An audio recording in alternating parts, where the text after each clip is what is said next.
Our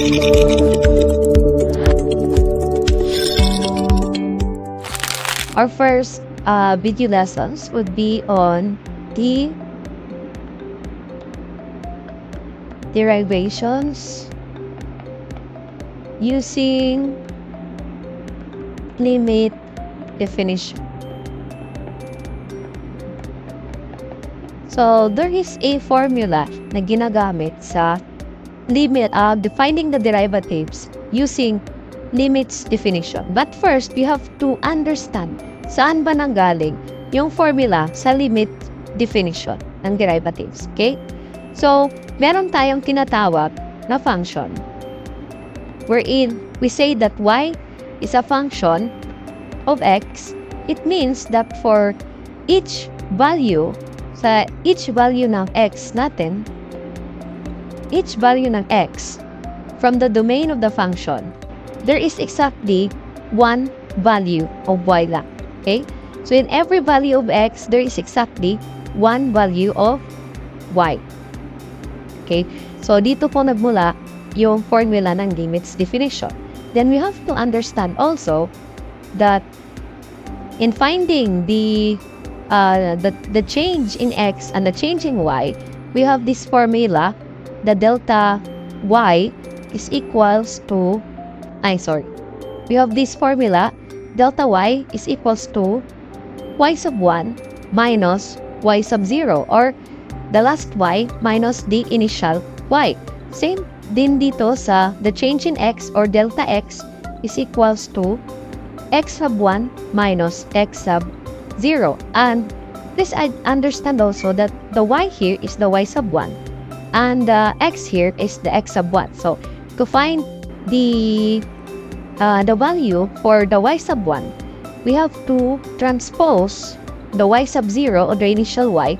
So, we will have y sub 1 is equals to delta y plus y sub 0. Same din dito sa x sub 1 natin, that would be delta x plus x sub 0. Okay? So, what would be happening in this situation is that itatranspose lang po natin, isasubstitute po natin yung mga values ng y sub 1 at x sub 1 dito sa original equation natin ng y is equals to the function of x, or y is a function of x. So, magiging ganito siya. Sublit lang kung change the color.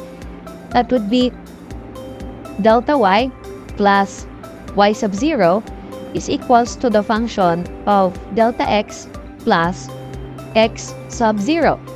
But you are looking for the formula, the limits definition, wherein derivation siya. So, we have, pag sinabi kasi nating derivation, that's a change. Okay? The process of obtaining the derivatives of a function is what we call the differentiation or differentiation process. Pinahanap natin yung change. That would be, i-isolate natin yung change dito, the change in y, is equals to the function of delta x plus x sub 0 minus y sub 0. Then, with respect tayo sa x, that's why we have to divide both sides by delta x. So, we'll have this formula now. Now, we have to define our limits. Sa theories and limits natin, we have to define our limits. That's why magiging ganito siya. Delta y divided by delta x is equals to, as the limits of delta x approaches 0. Okay?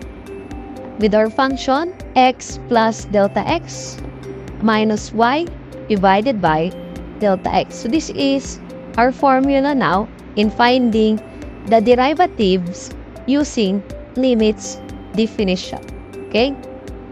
So, now, we will proceed with examples para mas maintindihan natin ano yung limits definition or the derivatives using limits definition. Okay? For example, we have our function y is equals to 3x squared. Okay? So, by using the formula of the limits, okay, so that would be delta y over delta x, okay, as the limits of delta x approaches 0 at x plus delta x minus y divided by delta x. Okay? We will just substitute it with x plus delta x. Okay? Papalitan lang po natin yan ng x delta x. So, magiging ganito siya. Okay? Change na ako ng kulay.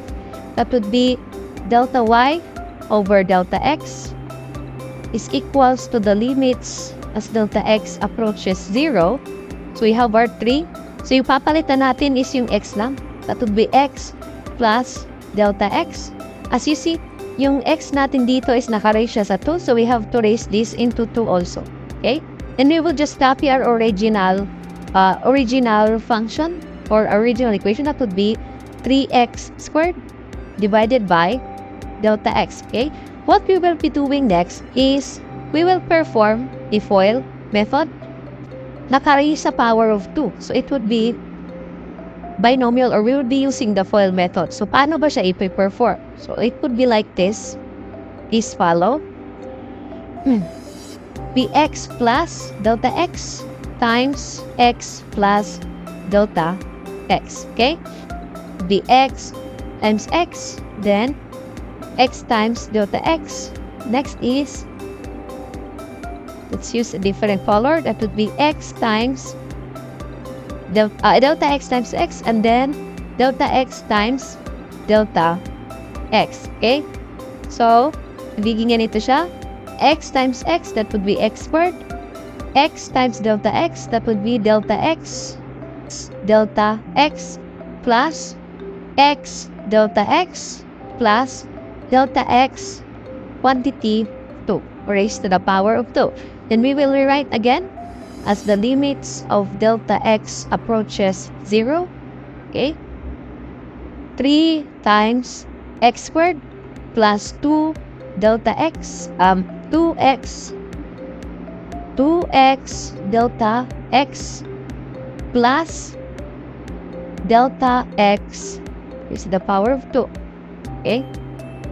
Minus 3x squared over delta x. So, what we will be doing next is that we will be distributing the value of constant 3 sa loob po ng parenthesis. So, magiging ganito na siya. Divided by delta x is equals to the limits as delta x approaches 0. Okay?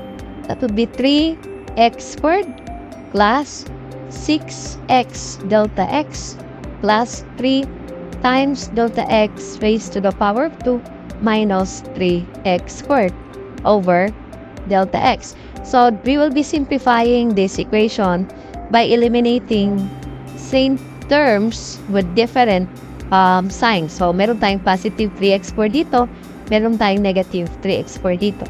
So, yung may iwan na lang, that would be delta y over delta x is equals to the limits as delta x approaches 0. That would be 6x delta x plus 3 delta x raised to the power of 2 divided by delta x. Okay?